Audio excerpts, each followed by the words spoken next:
ഇന്ന് നമ്മൾ പീനട്ട് ബട്ടറും ബ്രെഡും വെച്ചിട്ടൊരു ഡിഷാണ് ഉണ്ടാക്കുന്നത്. പ്രത്യേകിച്ച് പേരെന്താണെന്നൊന്നും എനിക്കറിയില്ല. അപ്പോൾ നമുക്ക് ഉണ്ടാക്കി നോക്കാം. ആദ്യം നമ്മൾ ഓരോ ബ്രെഡ് എടുത്ത് അതിൽ ഓരോ സ്ലൈസിലും പീനട്ട് ബട്ടർ സ്പ്രെഡ് ചെയ്ത് കൊടുക്കുകയാണ്. അങ്ങനെ 3 സ്ലൈസിലായിട്ടാണ് ഞാൻ ചെയ്ത് കൊടുക്കുന്നത്.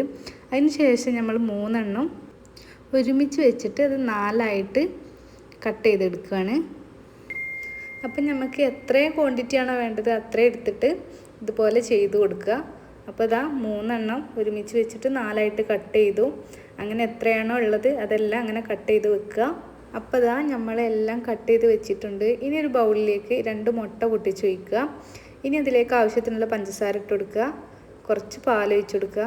3 തുള്ളി വാനില എസൻസ് വെച്ചിട്ട് നന്നായിട്ട് മിക്സ് ചെയ്ത് കൊടുക്കുക. ഇനി ഒരു പാനിലേക്ക് ലേശം ബട്ടർ ഇട്ട് കൊടുക്കുക.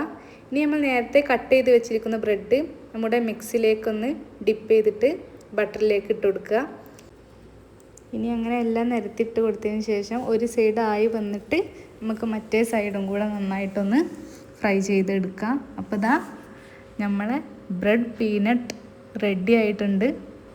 ഇത് ഭയങ്കര ടേസ്റ്റാണെന്നൊന്നും ഞാൻ പറയില്ല. എനിക്കെന്തോ ഭയങ്കരമായിട്ട് ഇഷ്ടമായില്ല. പക്ഷേ മക്കളൊക്കെ കഴിച്ചിട്ടുണ്ട്.